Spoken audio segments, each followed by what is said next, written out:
You! I know you stole it, Jane. You've always envied this ring, haven't you? This is why I can't ever trust the poor. You all could never resist the temptation. You're all just desperate for a taste of wealth and luxury that you will never have. Mary, I would never stoop so low as to steal from you or anyone else. Believe it or not, I have no interest in your material possessions. Let's work together to find it instead. Oh, spare me your lies, Jane. Remember this, Jane. Having the ring in your possession doesn't make you belong in this family. You're just a commoner, a nobody trying to play the part of a lady. You'll never be one of us. My name is Jane, and let me take you back to that fateful evening when the story of the missing ring began. As I sat in the cozy living room of our shared family home, my mother-in-law Mary kept pestering us with her ring. In her defense, it was truly one of a kind, so it was hard to keep your eyes off it. The ring glistened on her finger as if commanding attention with its sheer beauty and elegance. It was a masterpiece of craftsmanship with an array of diamonds and a stunning sapphire centerpiece. The band itself was made of the finest platinum that is expertly polished to a mirror-like shine. If opulence and grandeur were a ring, it would be Mary's ring. Mary held her hand up, angling it just right to catch the light, causing the diamonds to sparkle and dance with brilliance. Isn't it simply breathtaking? This ring is a testament to our family's legacy and a mark of our impeccable taste and refined sensibilities. As Mary proudly displayed her prized possession, I couldn't help but feel a mixture of awe and envy. It was truly a rare gem with a monetary value that I could not even begin to imagine, but still, I can't even bring myself to touch it or be near it because I'm afraid to damage such expensive jewelry. Even if I would work for the rest of my life, I don't think I'll be able to pay for its repair. Mary had always been this way, constantly flaunting her wealth and belongings, especially that ring. It seemed like every chance she got, she would find a way to bring it up in a conversation, reminding everyone of her status and privilege.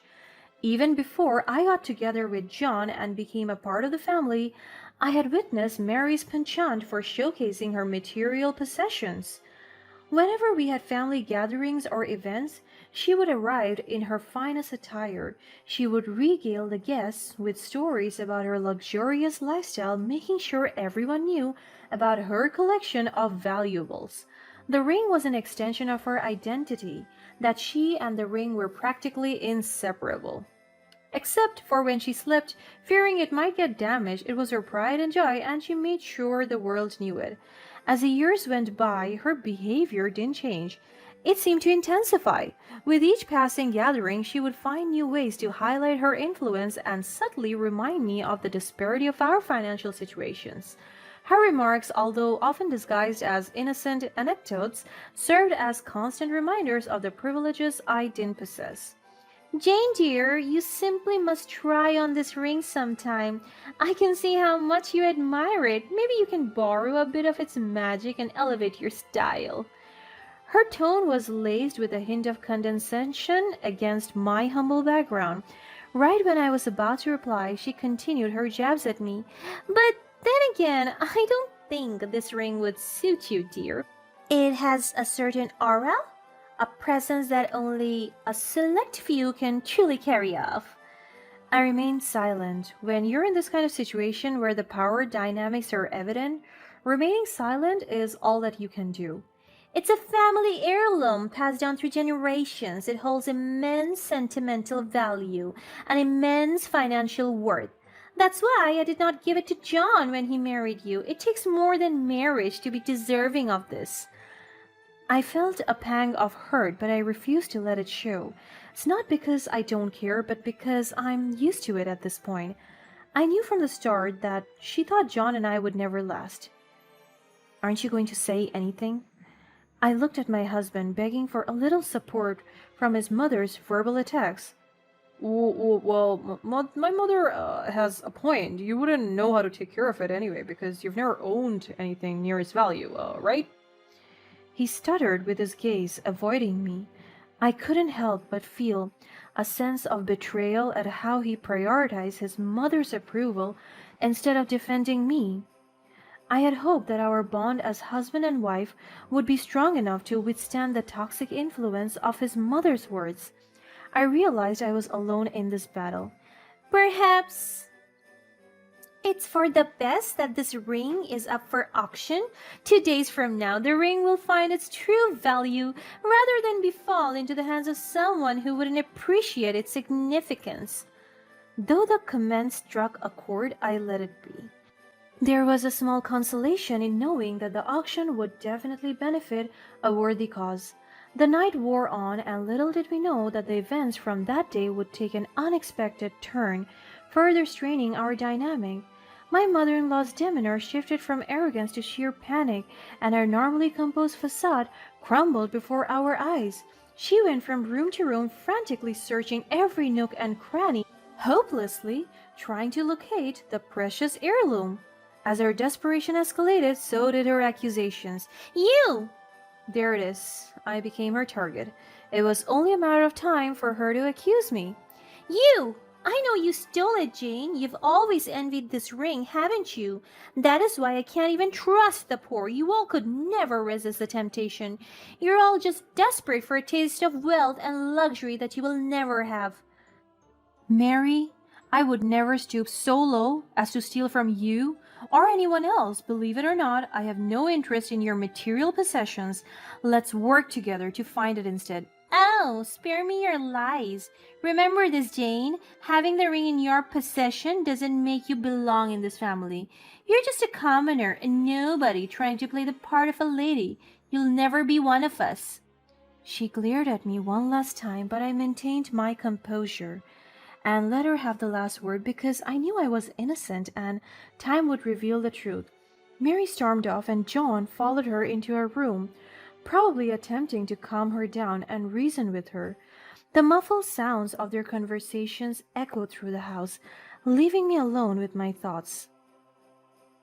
Determined to find the missing ring, I tirelessly searched every corner of the house, hoping for a stroke of luck. Exhaustion eventually caught up with me, and I drifted off to sleep, my mind filled with worries and unanswered questions. The day of the charity event arrived. Confusingly, the morning brought a sense of calm. Mary had seemingly composed herself, and we continued with our daily routines as if the fight had never occurred.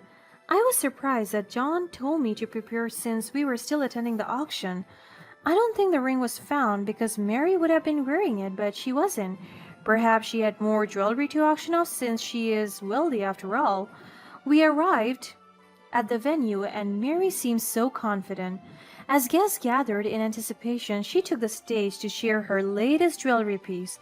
The room hushed, eager to hear her speak. She began her speech by captivating the audience with tales of her collection. She delved deeper into her story as her tone shifted. And now, ladies and gentlemen, I must address something that has deeply affected me.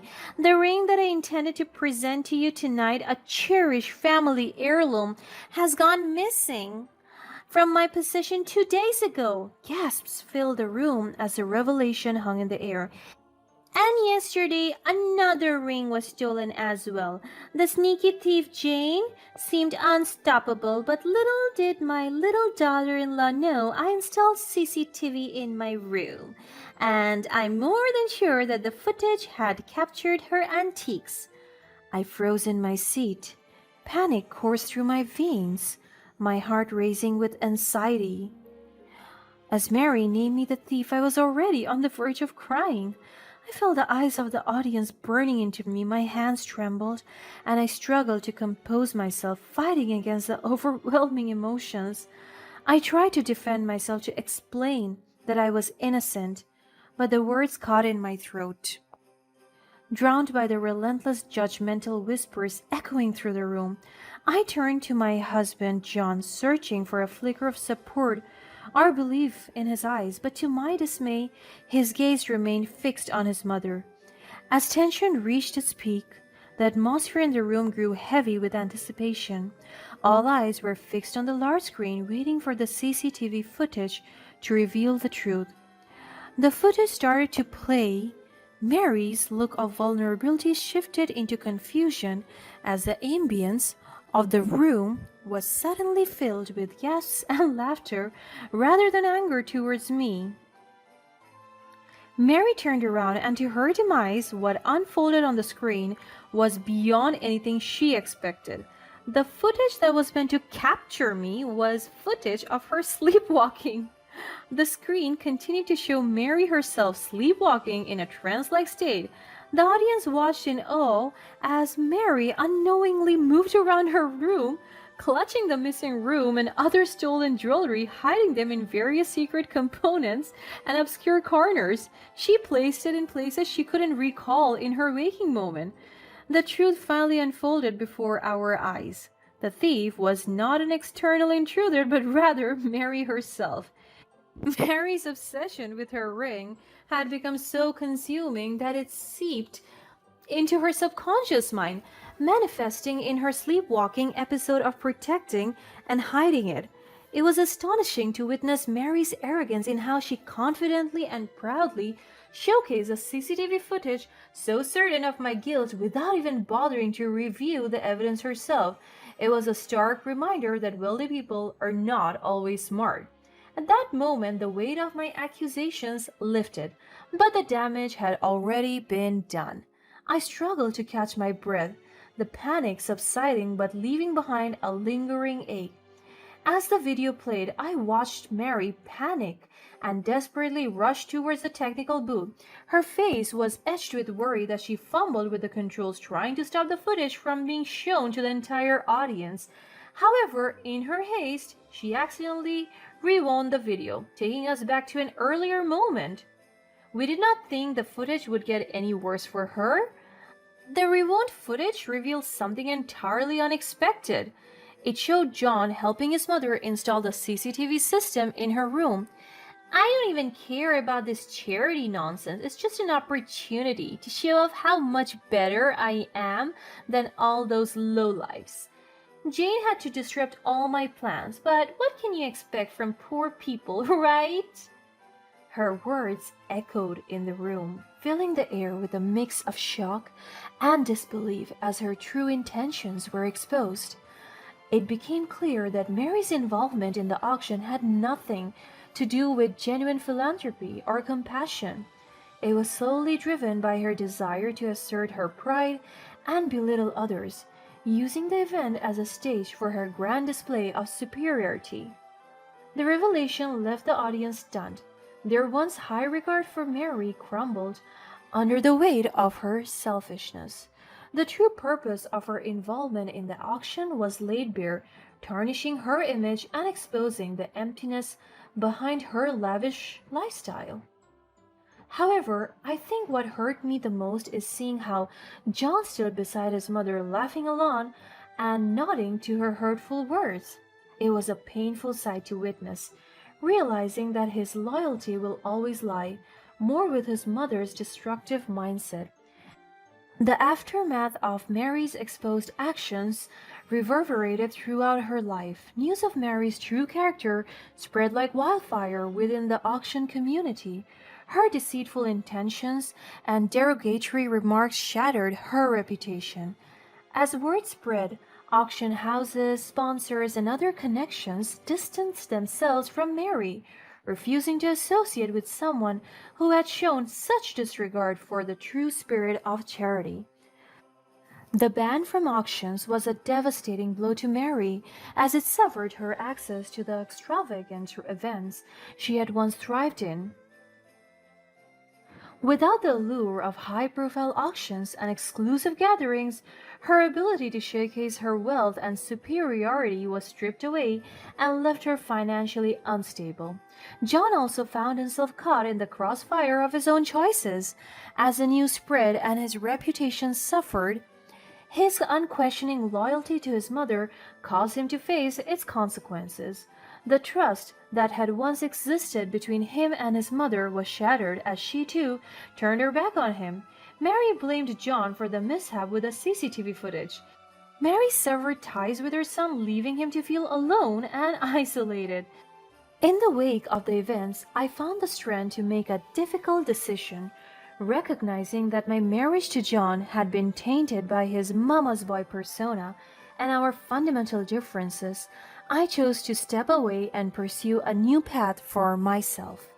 It was during that transformative period that I crossed paths with one of the event organizers, someone who had witnessed the entire ordeal and seen the strength and resilience I possessed.